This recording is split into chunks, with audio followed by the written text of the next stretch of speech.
Hello everybody, welcome back to that handicapping show, first edition of 2013. I'm Tom Lamar, joined again by Pete Dank, and we'll be looking at a 3-year-old race in New York this weekend, the Jerome, which is at 1 mile and 70 yards, and it's actually a grade 2 stakes. Had been run later in the spring, previously got moved up to the front spot on the Aqueduct calendar. And a pretty nice field of 8 in this race. Surprisingly not a Kentucky Derby points race. Grade 2, $200,000. Maybe that's a discussion for another day, but it's not a bad field. Some shippers in from Parks and Laurel Park, and a couple really good-looking 3-year-olds that have been based in New York. I think we like the same horse, so why don't you talk about him? Yeah, speaking of the Kentucky Derby, actually, I think this horse is a Derby prospect, and that's Long River. He's an AP Indy colt. He's impeccably bred. He's out of Breeders' Cup Distaff winner Round Pond. And he's run 3 times. He sprinted first out at Belmont, kind of a learning race. But then he put together 2 nice races in a row. I really thought that was a winning effort when Long River finished behind Delham. Delham's a fast horse, and although Long River was beaten a length and a half that day, he never gave up. He was really digging at the end of that race. Strong effort, and then he came back and broke his maiden in another pretty good race. And that was on the Aqueduct Inner at this distance. I think that's a positive here. And he beat a horse called Mr. Palmer, and Mr. Palmer really came up on the outside and had all the momentum in that race, and Long River kind of just snatched it from him. And I think he could get a similar trip today. You know, he's got the 3-post, and he's probably going to sit just behind the pace setters and try to run him down in the lane. He's certainly no lock here. I don't even think he should be the favorite. I don't either, which is good, which is fine with me. I think the favorite is Vyjack, an undefeated Into Mischief gelding, who's run a pair of really fast races, and he's stretching out. He's never been 2 turns before, but he's very fast. And it's not that I don't think Vyjack can get 2 turns, but I wouldn't want to bet him at a short price trying to do something for the first time. He is probably on the lead, but I don't think he's going to open up. There's a horse or 2 on the outside.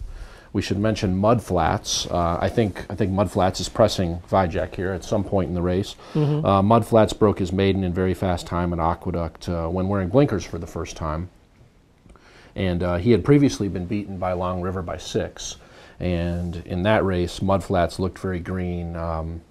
He couldn't quite get up into the fray where Delham and Long River were kind of fighting it out on the front, and on video you'll see Mudflats turning his head and just almost refusing to go up into the space or going forward. I'm sure that's why they added blinkers. Note that Mudflats was sold privately off his big maiden win, and he starts the first time for Doug O'Neill today after previously going for Eddie Keneally. Yes. He's an interesting horse. I agree that he should be out there. This is his first start around 2 turns. Vyjack as well. I think Vyjack has at least 1 more in him, which is he's only raced twice, but I could see him absolutely hanging around for a pretty big piece of this. The horse was nominated for a couple stakes in Florida at Gulfstream earlier in the week, and trained by Rudy Rodriguez, it's no surprise that the horse stayed in New York. Plus, it makes sense. You know, it's a grade 2 with a $200,000 purse. One other horse that caught my eye, Siete de Oros, I hope I'm pronouncing that correctly, ships in from Parks for Ramon Preciado. The horse has a couple wins there, including one at 1 mile around 2 turns at Parks. Cut back in distance for the Pennsylvania Nursery last time, which was run on a muddy track. Ran an even 3rd, adds blinkers. Jockey comes in to ride from Parks. And he does have the rail.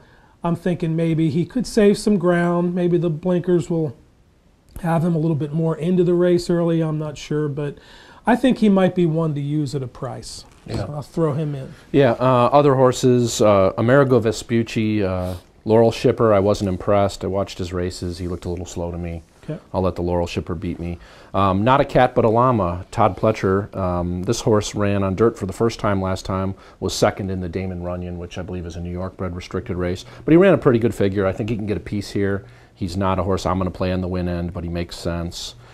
And then Vegas No Show, Kelly Breen trainee.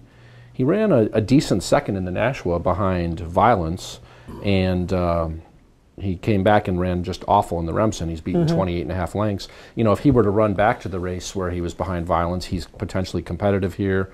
But he's a bit up and down. I'm not a believer, but, you know, I could see where people might play him a little bit.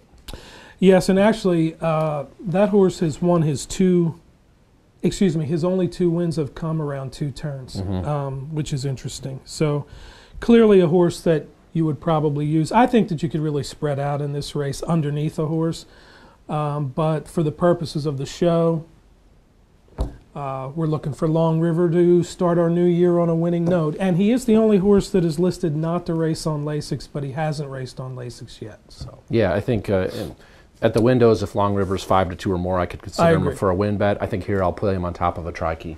Okay. That is the Jerome at Aqueduct first 3-year-old race that we've looked at this year. Plenty more to come, future shows in the coming weeks and months. So for Pete, I'm Tom. Thanks for joining us. We'll see you next week on That Handicapping Show.